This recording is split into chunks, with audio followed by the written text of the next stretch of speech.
अस्सलाम वालेकुम, मैं हूं डॉक्टर हिज़र हयात और आज से हमने कार्डियोवास्कुलर सिस्टम को स्टार्ट करना है, जो कि मोस्ट इम्पॉर्टेंट सिस्टम है और काफ़ी बच्चों को ये मुश्किल लग रहा है। लेकिन हमने इसको इंशाल्लाह आसान तरीके से पढ़ना है और जैसे हमने प्रीवियस सिस्टम को एक तरीके से पढ़ना था, उसी तरीके से हमने कार्डियोवास्कुलर सिस्टम को स्टार्ट करना है। मतलब हमने पहले एम्ब्रियोलॉजी को कवर करना है, उसके बाद हमने एनाटॉमी को, फिजियोलॉजी को, पैथोलॉजी को और लास्ट में हमने फार्माकोलॉजी को पढ़ना है। तो विदाउट वेस्टिंग एनी टाइम आते हैं आज के हमारे टॉपिक की तरफ। तो आज से हमने एम्ब्रियोलॉजी को स्टार्ट करना है और एम्ब्रियोलॉजी में हमने सबसे पहले हार्ट मॉर्फोजेनेसिस को पढ़ना है, उसके बाद कार्डियक लूपिंग और साथ साथ सेप्टेशन ऑफ चेम्बर्स। और इसमें हमने मेनली आज हमने एट्रिया को पढ़ना कि एट्रियल सेप्टेशन क्या है। तो आते हैं नोट्स की तरफ। तो कार्डियोवास्कुलर सिस्टम, हार्ट मॉर्फोजेनेसिस, इसमें सबसे पहले क्या है कि फर्स्ट फंक्शनल ऑर्गन जो हार्ट है वो फर्स्ट फंक्शनल ऑर्गन है इनवर्टिब्रेट वर्टिब्रेट्स। हमारे जिस्म में जितने भी ऑर्गन्स है उसमें सबसे फंक्शनल ऑर्गन हार्ट है और ये स्पॉन्टेनियसली बीट करता है, मींस ये स्पॉन्टेनियसली धड़कता है। बाय वीक फोर्थ वीक में ये स्पॉन्टेनियसली बीट करता है। तो थोड़ी सी एम्ब्रियोलॉजी को टच देते हैं कि सबसे पहले होता क्या है कि स्पर्म और एग मिलते हैं, वो आगे जाइगोट को बनाता है और उसमें फर्दर चेंजेस आके एम्ब्रियो डेवलप होती है और ये एम्ब्रियो फर्दर 3 जर्म्स लेयर में डिवाइड होती है। फर्दर इसमें कुछ डिवीजन वगैरह होती है और आगे वो जर्म लेयर में डिवाइड होती है। जो ऊपर वाला होता है उसको हम एक्टोडर्म कहते हैं, फिर मीजोडर्म और इंडोडर्म। अब जो मीजोडर्म है ये उन टिश्यूज़ को बनाते हैं जो कि मेनली मस्कुलोस्केलेटल सिस्टम में आते हैं, form those tissues that are related to musculoskeletal system. अब उसमें कौन कौन से आते हैं? मसल्स हो गए, बोन हो गए, स्प्लीन हो गया और सीवीएस मींस हार्ट। आज हमने मेनली हार्ट के बारे में पढ़ना है। तो आते हैं कार्डियक लूपिंग की तरफ। तो during fourth week of embryonic development हमारे पास होता क्या है कि प्राइमरी हार्ट बनता है, प्राइमरी हार्ट ट्यूब बनता है। During fourth week of development हमारे पास प्राइमरी हार्ट ट्यूब बनता है, ये हमारे पास प्राइमरी हार्ट ट्यूब। अब ये हार्ट ट्यूब जो है ना ये रोटेट करता है, इट रोटेट्स या बेंड्स टुवर्ड्स राइट साइड और इसको हम लेफ्ट टू राइट लूपिंग कहते हैं। लूपिंग सबसे पहले हमारे पास क्या होता है कि प्राइमरी हार्ट ट्यूब बनता है और ये हार्ट ट्यूब जो होते हैं ये बेंड करता है टुवर्ड्स राइट साइड, जिसको हम लेफ्ट टू राइट लूपिंग कहते हैं। अब यहाँ पे डायग्राम से देखते हैं, ये हो गया हमारे पास प्राइमरी हार्ट ट्यूब और ये इनिशियली स्ट्रेट होता है, मींस ये स्ट्रेट होता है, इट इज स्ट्रेट और ये बेंड कर जाता है जिसे हम लेफ्ट टू राइट लूपिंग कहते हैं और ये राइट साइड की तरफ बेंड कर जाता है। अब होता क्या है कि इसमें जो इट रिक्वायर्स या it needs this looping needs cilia या डाइनिन फॉर बेंडिंग होता कि जो प्राइमरी हार्ट ट्यूब बना है वो इनिशियली स्ट्रेट होता है लेकिन उसमें बेंडिंग आती है, वो राइट साइड की तरफ बेंड कर जाता है और इसके लिए सीलिया या डाइनिन जो होता है ये सीलिया के अंदर प्रेजेंट होता है, प्रेजेंट इनसाइड दी सीलिया की ज़रूरत होती है ताकि ये लेफ्ट टू राइट लूपिंग हो। अब लेट सपोज डिफेक्ट इन सीलिया आ गया, ये सीलिया डिफेक्ट हो गया तो इससे होगा क्या? Leads to dextrocardia. अब ये डेक्स्ट्रोकार्डिया क्या है कि यूजुअली हार्ट लेफ्ट साइड पे प्रेजेंट होते हैं लेकिन इस केस में हार्ट राइट साइड पे होगा। Heart is at right side. जो प्राइमरी हार्ट ट्यूब बना था वो बेंड कर जाता है left to right looping, means right side की तरफ बेंड करता है और इसके लिए सीलिया की ज़रूरत होती है। अब लेट्स सपोज डिफेक्ट इन सीलिया या डाइनिन में आ गया तो डेक्स्ट्रोकार्डिया होगा। अब डेक्स्ट्रोकार्डिया के जो हार्ट है वो लेफ्ट साइड की बजाय राइट साइड में डिवेलप कर गया और this is associated with Kartagener syndrome. अब ये कार्टाजेनर सिंड्रोम क्या, इसको हमने डिटेल में पढ़ना है। बुक में इसको बहुत शॉर्ट लिखे, लेकिन इसको हमने डिटेल में पढ़ना है कि कार्टाजेनर सिंड्रोम है क्या। रिवाइज करते हैं। जो प्राइमरी हर्ट ट्यूब बना था वो बेंड कर जाता है टुवर्ड्स द राइट साइड, और इसको हम लेफ्ट टू राइट लूपिंग कहते हैं। अब इसके लिए सीलिया और डाइनिन की ज़रूरत होती है। लेट सपोज सीलिया और डाइनिन में डिफेक्ट आ गया तो डेक्स्ट्रोकार्डिया बनेगा, मींस हार्ट राइट साइड पे डेवलप करता है, और इसकी एसोसिएशन कार्टाजेनर सिंड्रोम के साथ है। अब ये कार्टाजेनर सिंड्रोम क्या है? Defect in dynein arm of सीलिया, और ये डाइनिन कहाँ पे प्रेजेंट होते हैं? इनसाइड सीलिया। अगर इस डाइनिन आर्म ऑफ सीलिया में डिफेक्ट आ गया तो it is called Kartagener syndrome. अब ये सीलिया हमारे जिस्म में कहाँ पे प्रेजेंट है? इन रिस्पायरेटरी में, तो वहाँ पे मसला आएगा। For example we are having bronchiectasis और साथ साथ साइनोसाइटिस, और यही सीलिया हमारे स्पर्म में भी प्रेजेंट होती है। यूजुअली जो स्पर्म होते हैं वो मोटाइल होते हैं, मीन्स वो मूवमेंट करता है, एक जगह से दूसरी जगह जा सकता है। It is motile in nature, और वो सीलिया की वजह से मूवमेंट करता है। अब लेट सपोज ये सीलिया डिफेक्ट है तो स्पर्म इमोटाइल होगा, sperm will be immotile, means वो मूवमेंट नहीं कर सकता है, और मेल में ये इनफर्टिलिटी काज करता है इन मेल। सीलिया कहाँ पे? रिस्पायरेटरी, और रिस्पायरेटरी सिस्टम में वो ब्रोंकियोएक्टेसिस और साइनोसाइटिस करवाता है। साथ में वो स्पर्म में प्रेजेंट होते हैं, जो स्पर्म होते हैं वो नॉर्मली मोटाइल होता है, और वो की सीलिया की वजह से मूवमेंट करता है। अब ये सीलिया डिफेक्ट है तो वो मूवमेंट नहीं करते, इमोटाइल होगा तो वो इनफर्टिलिटी काज करते हैं इन मेल्स। ये सीलिया हमारे फिलोपियन जो फीमेल है उनके फिलोपियन ट्यूब में प्रेजेंट होती है, और वो जब जाइगोट बनता है तो उसको पुश करते हैं टुवर्ड्स द यूट्रस की तरफ धकेलते हैं। अब ये सीलिया डिफेक्ट है तो होगा क्या कि जो जाइगोट है वो वही फिलोपियन ट्यूब पे एम्ब्रियो बन के और वहाँ पे एक्टोपिक प्रेगनेंसी करवाता है। एक्टोपिक प्रेगनेंसी को हमने डिटेल में पढ़ना है इन रिप्रोडक्टिव सिस्टम, लेकिन थोड़ा सा समझ ले कि एक्टोपिक प्रेगनेंसी के जो एम्ब्रियो बनती है नॉर्मली यूट्रस में, लेकिन इस केस में वो यूट्रस की बजाय फिलोपियन ट्यूब में बनी है, तो इसको हम एक्टोपिक प्रेगनेंसी कहते हैं, और ये इसका एक काज सीलिया डिफेक्ट है। दूसरा हर्ट में, अब हर्ट में सीलिया जो कार्डियक लूपिंग करवाते हैं लेफ्ट टू राइट। अब लेट सपोज सीलिया डिफेक्ट है तो होगा क्या कि dextrocardia, mean heart is at right side.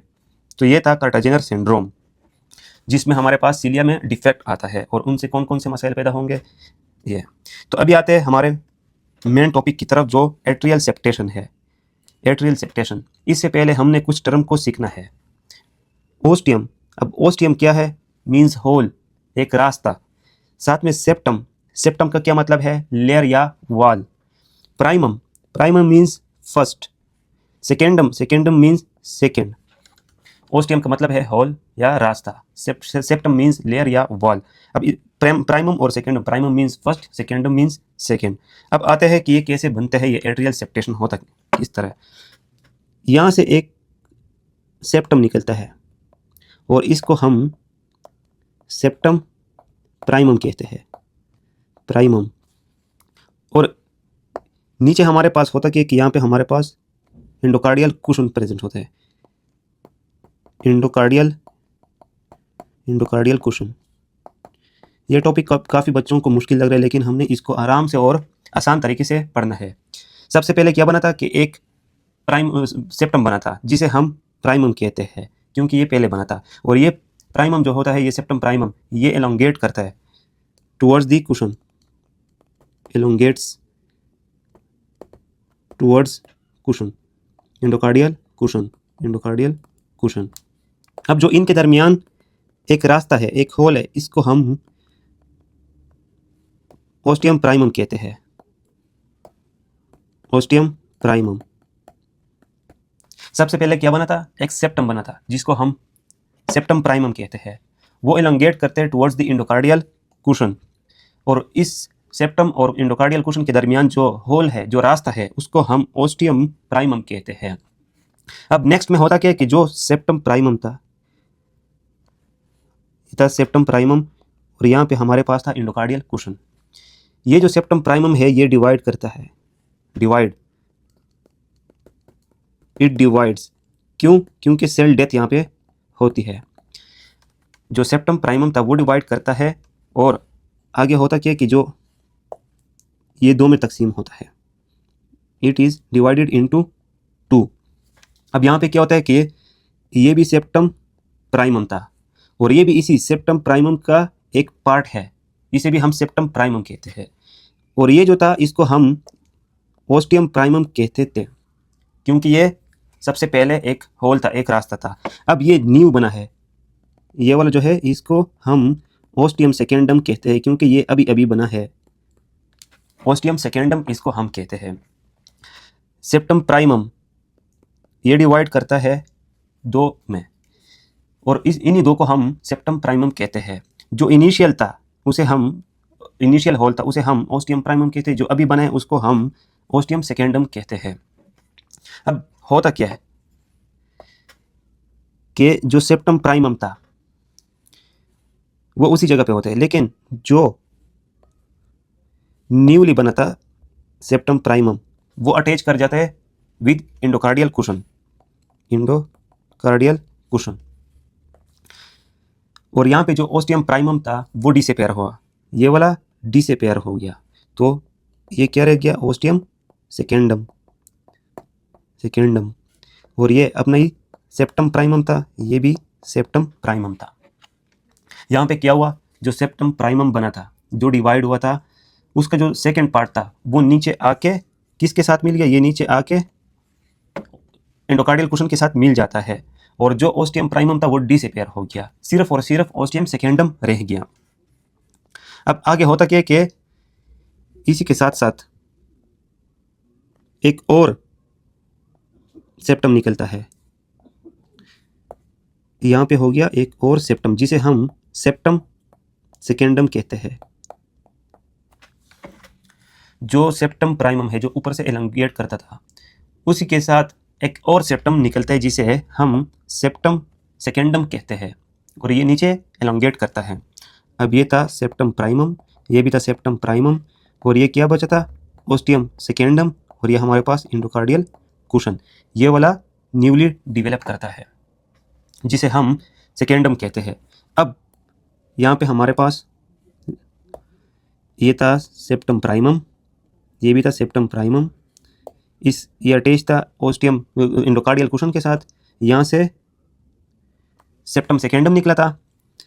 अब हमने ये जो सेकेंडम है, सेप्टम सेकेंडम और सेप्टम प्राइमम, इनके दरमियान जो होल है उसको हम फोरामेन ओवेल कहते हैं, फोरामेन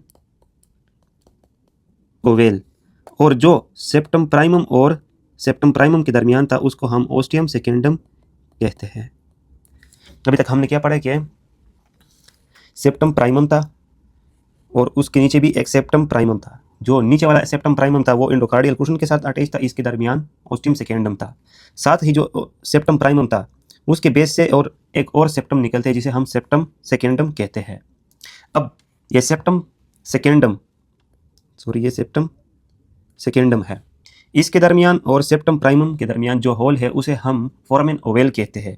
लेकिन जो सेप्टम प्राइमम और सेप्टम प्राइमम के दरमियान होल होगा उसको हम ओस्टियम सेकेंडम कहते हैं। इसको लिखते हैं कि foramen ovale it is between septum secundum and septum primum, और जो ओस्टियम सेकेंडम है it is between septum primum and septum primum. जो फोरामेन ओवेल है वो सेप्टम सेकेंडम जो ऊपर से बना था और सेप्टम प्राइमम के दरमियान प्रेजेंट होता है, लेकिन जो ओस्टियम सेकेंडम है वो सेप्टम प्राइमम और सेप्टम प्राइमम के दरमियान होता है। अब ये जो फोरामेन ओवेल है it usually it closes, it normally closes, लेकिन अगर ये it remains open, if it remain open, तो इसको हम पेटेंट फोरामेन ओवेल कहते हैं। ओवेल, पेटेंट का क्या मतलब है, it means open. Foramen ovale क्या है, it is a hole between septum secundum and septum primum. ये नॉर्मली क्लोज करता है, ये बंद होता है। कैसे बंद होता है इसको अभी अभी हमने पढ़ना है, लेकिन अगर इट रिमेन्स ओपन, अगर ये खुला रह गया तो इसको हम पेटेंट फोरामेन ओवेल कहते हैं। अगर ये ostium secundum remains open, if it remain open, तो इसको हम एट्रियल सेप्टम डिफेक्ट कहते हैं, जिसे हम ASD कहते हैं। इसको हमने पैथोलॉजी में डिटेल में पढ़ना है। अब ये जो प्राइमम था सेप्टम प्राइमम और साथ साथ यहाँ पे और प्राइमम था, जो अटैच था विद एंडोकार्डियल कुशन, यहाँ से निकला था सेप्टम सेकेंडम। ये सेप्टम सेकेंडम जो है ये क्लोज करता है कि ये क्लोज करता है विद सेप्टम प्राइमम, ये क्लोज हो गया। अब ये कैसे क्लोज होता है इसको अभी हमने डिटेल में पढ़ना है। It closes, foramen ovale closes, how foramen ovale closes, इसको हमने डिटेल में पढ़ना है। अब फीटस क्या है, जो माँ के पेट में होता है उसको हम फीटस कहते हैं। अब फीटस में होता क्या है, जो एट्रियल प्रेशर है, जो राइट एट्रियल प्रेशर है, right atrial pressure is greater than left atrial pressure. Foetus में जो राइट एट्रियल प्रेशर है वो ज़्यादा होता है लेफ्ट एट्रियल प्रेशर से। फॉर एग्जांपल ये है सेप्टम सेकेंडम और ये प्राइमम, ये राइट साइड है, राइट एट्रियम, ये है लेफ्ट एट्रियम। अब ब्लड कहाँ से फ्लो करता है, from right to left, blood flow right to left होती है, blood flow right to left होती है। फीटस में होता क्या है, जो राइट एट्रियल प्रेशर है वो ज़्यादा होते हैं लेफ्ट एट्रियल प्रेशर से, तो ब्लड फ्लो राइट एट्रियम से लेफ्ट एट्रियल की तरफ होगी। अब आफ्टर बर्थ जब बच्चा पैदा होता है तो उसके बाद क्या होता है, जो राइट एट्रियल प्रेशर है it is less than left atrial pressure, means left atrial pressure ज़्यादा होती है राइट एट्रियल प्रेशर की तरह प्रेशर से। अब यहाँ पे था सेप्टम प्राइमम और सेप्टम सेकेंडम। अब चूंकि ये राइट साइड है, राइट एट्रियल है, ये लेफ्ट एट्रियल है, तो अब ब्लड फ्लो कहाँ से होगी, फ्रॉम लेफ्ट टू राइट। और जब ये सेप्टम प्राइमम को पे अटैच होगा तो उसको पुश करता है टुवर्ड्स दी सेप्टम सेकेंडम और ये अटैच कर जाता है, they both attach and clozes. यहाँ पे क्या हुआ, क्लोज हो गया। फीटस में होता क्या है कि जो राइट एट्रियल प्रेशर है वो ज़्यादा होता है लेफ्ट एट्रियल प्रेशर से। अब राइट साइड से लेफ्ट साइड की तरफ ब्लड फ्लो होगी, लेकिन जब बच्चा पैदा होता है आफ्टर बर्थ होता है कि जो लेफ्ट एट्रियल प्रेशर है वो ज़्यादा होता है फ्रॉम दी राइट साइड, तो लेफ्ट एट्रियल से प्रेशर जाएगी राइट साइड की तरफ और ये पुश करते हैं सेप्टम प्राइमम को और वो जाके अटैच होते हैं विद दी सेप्टम सेकेंडम और इसी तरह फोरामेन ओवेल क्लोज कर जाता है, फोरामेन ओवेल क्लोज कर जाता है। अब अब होता क्या, इफ फेल्स टू क्लोज तो इसे हम पेटेंट फोरामेन ओवेल कहते हैं। अब पेटेंट का क्या मतलब है, इट मीन्स ओपन, तो ये ओपन रहेगा। अब यहाँ पे बुक में एक टॉपिक दिया है पैराडॉक्सिकल एम्बोलाई। अब पैराडॉक्सिकल एम्बोलाई क्या है, इसको हमने पढ़ना है, इंपॉर्टेंट है, इसको हमने पढ़ना है। नॉर्मली हमारे पास होता क्या है, जो भी एम्बोलस बनते हैं वो वेन में होता है, उसके बाद आर्टरी और फिर सिस्टेमिक सर्कुलेशन से डिफरेंट ऑर्गन्स में जाता है। यहाँ पे लिख लेते हैं कि एम्बोलाई वेन, फिर आर्टरी और then body, means usually lungs. For example यहाँ पे हमारे पास है इंफीरियर वेना केवा और इंफीरियर वेना केवा में हमारे पास है एम्बोलस। ये एम्बोलस जो ये ट्रेवल करता है, ये travel to the right atrium. अब नॉर्मली होता क्या है कि ये राइट से राइट वेंट्रिकल की तरफ आता है और वहाँ से पल्मोनरी आर्टरी के ज़रिए ये जाके लंग्स में इंटर करता है। ये नॉर्मल है, जब भी एम्बोलस बनता है तो नॉर्मली होता क्या है कि वो इंफीरियर वेना केवा फिर राइट एट्रियम, वहाँ से ट्राइकस्पिड के ज़रिए राइट वेंट्रिकुलर और पल्मोनरी आर्टरी के ज़रिए लंग्स में जाता है, लंग्स। लेकिन पैराडॉक्सिकल एम्बोलाई में होता कि in case of patent foramen oval होता कि जो इंफीरियर वेना केवा है वहाँ से ट्रेवल करते हैं इनटू दी राइट एट्रियम, लेकिन यहाँ पे जो फोरामेन ओवेल है वो पेटेंट है, मींस वो ओपन है, उसके लिए रास्ता है, तो वो राइट से लेफ्ट एट्रियम में इंटर करता है और वहाँ से फिर वो लेफ्ट वेंट्रिकल में इंटर करता है और आयोर्टा के ज़रिए वो बॉडी में इंटर करता है सिस्टेमिक सर्कुलेशन में। अब ये लेट्स सपोज ब्रेन में ड्रेन कर गया, ब्रेन में चला गया, तो वहाँ पे वो स्ट्रोक कस करता है। तो इसको हम पैराडॉक्सिकल एम्बोलाई कहते हैं।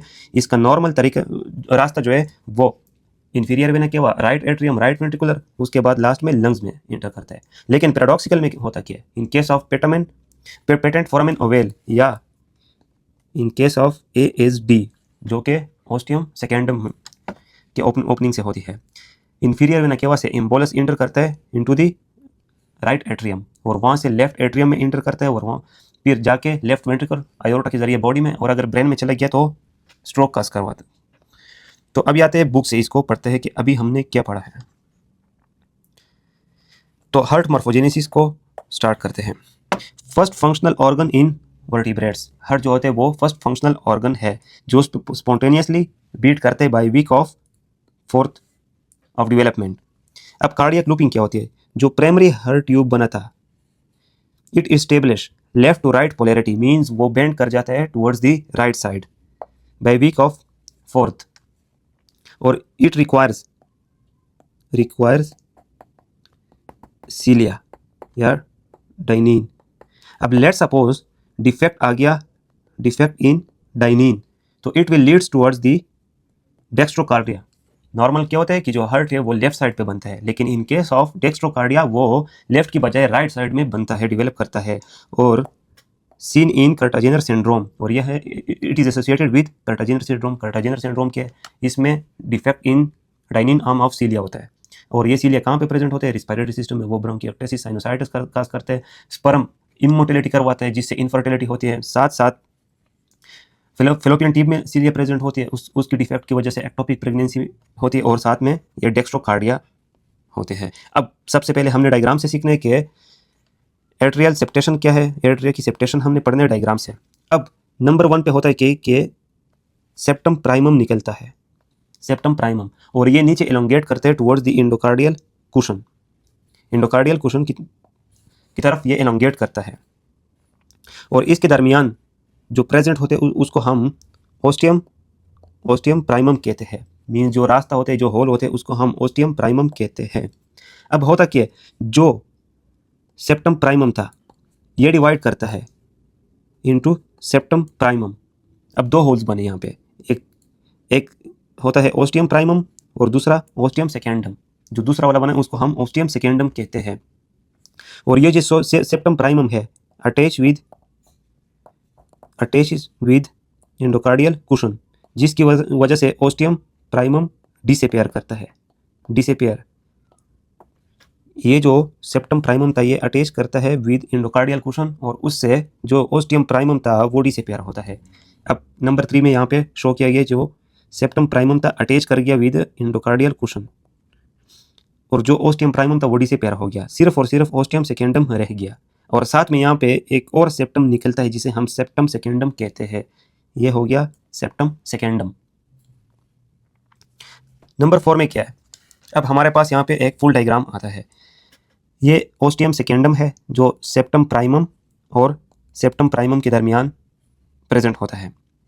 यहाँ से सेप्टम सेकेंडम निकलता है, और सेप्टम सेकेंडम और सेप्टम प्राइमम के दरमियान जो होल होता है उसको हम फोरामेन ओवेल कहते हैं, it is called foramen ovale, और ये सेप्टम सेकेंडम और सेप्टम प्राइमम के दरमियान होता है। ये हो गया सेप्टम सेकेंडम और ये हो गया सेप्टम प्राइमम, और इनके दरमियान जो होल है उसको हम फोरामेन ओवेल कहते हैं। अब ये फोरामेन ओवेल क्लोज करते हैं नॉर्मली, लेकिन अगर क्लोज ना किया तो उसको हम पेटेंट फोरामेन ओवेल कहते हैं। अब थ्योरी में क्या लिखा है कि septum primum grows towards endocardial cushion, अब और इसके दरमियान ओस्टियम प्राइमम प्रेजेंट होता है। अब ओस्टियम सेकेंडम कब बनता है, जब ये डिवाइड करता है, ओस्टियम सेकेंडम ये डिवाइड कर गया तो ostium secundum forms in septum primum due to cell death. क्यों सेल डेथ वहाँ पे होती है। अब septum secundum develops on the right side of the septum primum, ये हमारे पास है सेप्टम सेकेंडम, ये डिवेलप करते हैं to the right side of the septum primum as ostium secundum maintains right to left shunt, और ये जो ओस्टियम सेकेंडम है जो सेप्टम प्राइमम और सेप्टम प्राइमम के दरमियान बना था वो राइट टू लेफ्ट शंट को मेंटेन करता है। अब septum secundum expands and cover most of the ostium secundum, जो ओस्टियम सेकेंडम है उसको कवर करता है और ये अटैच कर जाता है विद द सेप्टम प्राइमम, और जो सेप्टम सेकेंडम और प्राइमम है उसके दरमियान जो होल है उसको हम फोरामेन ओवेल कहते हैं। अब ये जो सेप्टम प्राइमम है, septum primum closes against septum secundum और फोरामेन ओवेल क्लोज करता है due to right and left atrial pressure. वो कैसे क्लोज करता है? क्योंकि जो फीटस होता है उसमें राइट साइड प्रेशर ज़्यादा होता है as compare to the left side, तो blood flow right to left होगी। जब बर्थ होगी बेबी की तो ये फ्लो या प्रेशर डिफरेंस आ जाता है, लेफ्ट साइड प्रेशर जो होता है वो ज़्यादा हो जाता है राइट साइड से, और वहाँ से वो पुश करते हैं सेप्टम प्राइमम को और वो अटैच कर जाता है विद दी सेप्टम सेकेंडम। अब पेटेंट फोरामेन ओवेल क्या है? Caused by failure of septum primum and septum secundum to fuse after birth, जो हमने अभी पढ़ा था। पैराडॉक्सिकल एम्बोलाई, अब इसमें होता क्या कि जो वेनस थ्रोम्बो एम्बोलाई है वो इंटर कर जाते हैं सिस्टेमिक आर्टेरियल सर्कुलेशन में। कैसे? वो सबसे पहले इंफीरियर वेना केवा से राइट एट्रियम और वो राइट लेफ्ट एट्रियम में इंटर कर जाते हैं by the help of patent foramen oval, क्योंकि वो होल ओपन रहता है, या इन केस ऑफ ASD, और वहाँ से वो सिस्टेमिक सर्कुलेशन आयोटा के जरिए सिस्टेमिक सर्कुलेशन में इंटर कर जाता है और बॉडी में अगर लेट सपोज ये ब्रेन में इंटर कर गया तो वहाँ पे स्ट्रोक काज करवाता है। तो ये था आज का हमारा टॉपिक, होप सो आपको समझ आई होगी। Thank you.